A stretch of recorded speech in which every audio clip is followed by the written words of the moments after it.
ಮತ್ತ ಯಾವಾಗ ನೋಡಿದ್ರು ಎದಕ್ ಹೊಂಟಿ ಯಾಕೆ ಹೊಂಟಿ ಅಂತ ಕೇಳ್ತಾರ ಹರಕಾಗ್ತಿರತ್ತ ನನಗ ನಿಂಗವ್ವ ಕೇಳಿದ್ರಿ ಏನು ತಪ್ಪಾತ ಬಿಡ.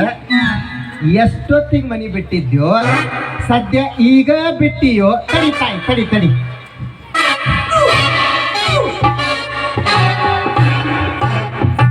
ತಾಯಿ ಸದ್ಯ ಮಿತ್ರ ಯೋಗ ಅದ, ನಿನ್ನ ಕೆಲಸ ಆಗ್ತದ, ಅಡ್ಡಿ ಇಲ್ಲ, ಹೊರಡು ತಾಯಿ. ಐ ನನ್ ಶಿವನ ಏ ಆಚಾರಿ, ನಾ ಹೊಂಟಿದ್ದ ಇದಕ್ಕ ಶಾಸ್ತ್ರ ಹೇಳ್ತೀಯ ನೀ? ನೀನು ಶಾಸ್ತ್ರ ಹೇಳ್ದವ್ರಕಿನ ಹೊಳತ್ ಗೆಟ್ಟ ಅಸಹ್ಯ ಆಗಾಕತ್ತಿದ್ರು ನಿನಗೆ ನಾಚಿಕಿನ ಬಿಡು.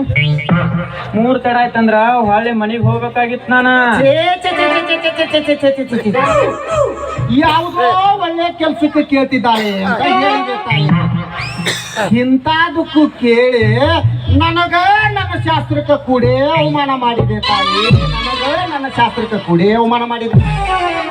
ನಾ ಕೇಳಿದ್ದೆ ನೀನು ಊರಗಲ ಬಾಯ್ ಮಂದಿ ತರಿಬ್ ಹೇಳ್ತೀಯಲ್ಲ, ನೀನು 3 ಚಲೋ ಐತಿ ಮತ್ತೆ ಕೆಲಸ ಆಗತ್ತ ಅಂತ ಹೇಳ್ತಿ. ಯಾಕ ದೂರ ಸರಿತಿ ಏನಿಲ್ಲ ಮೈ ಮೇಲೆ ಬರ್ತೀಯಲ್ಲ. ಕೇಳಿದ್ರಿ ಅಂತಪ್ಪ ತಾಯಿ. ಸದ್ಯದಲ್ಲೇ ರಾಹು ಕಾಲ ಕೂಡ್ತದ, ಮತ್ತ ನೀ ಇಲ್ಲೇ ನಿಂತ್ರ ನಾವು ಹಸಯ್ಯ ನೋಡ್ಬೇಕಾದಿ. ಅದಕ್ಕೆ ನೀ ಜಾಗ ಅಂದ್ರ ನಾನು ಇಲ್ಲೇ ನಿಂತ್ರ ನನ್ನಿಂದ ನಿನಗೆ ಅಸಹ್ಯ ಆಗತ್ತಂತೀಯ? ನನ್ನೇನು ಸಾನ್ಕೂಸ ಅಂತ ತಿಳಿದೆ, ಹುಚ್ಚಿ ಅಂತ ತಿಳಿದಿ? ತಾಯಿ ನಿನಗೆ ಎಚ್ಚರಿದ್ದರು ಮುಹೂರ್ತ, ನಮಗೆ ಎಡ ಐತಂದಂಗ ತಾಯಿ. ನಮಗೆ ಎಡ ತಾಯಿ. ಇನ್ನು ಕಾಲಗಳಿಗೆ ಒಳಗ ನಮಗೆ ಇಲ್ಲೇ ದರ್ಶನ ಆಗುತ್ತ ಅಂತ ನಮ್ಮ ಜ್ಯೋತಿಷ್ಯ ಶಾಸ್ತ್ರ ಹೇಳ್ತದ ತಾಯಿ. ಅದಕ್ಕೆ ನೀ ಬೇಗ ಜಾಗ. ಏ ಏ ಏ ಅಸಹ್ಯ ಆಚಾರಿ, ಓದು ಸುಡಬಾರ್ದ ನಿನ್ನ ನನ್ನ ಶಾಸ್ತ್ರನ? ಎಲ್ಲದಕ್ಕೂ ಶಾಸ್ತ್ರ ಶಾಸ್ತ್ರ ಅಂತೇಳಿ ಅಪ್ಪದ ಹಾಕಕತ್ತೇದಿ. ನಿನ್ನ ಮೈ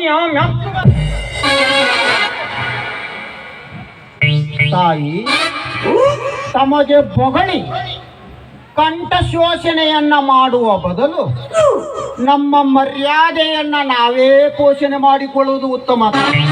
ಅಲ್ವಾ? ನಾನು ಹೊಕ್ಕಿನಿ, ಹೋಗ ಮುಳ ಹೋಗ. ನಾನು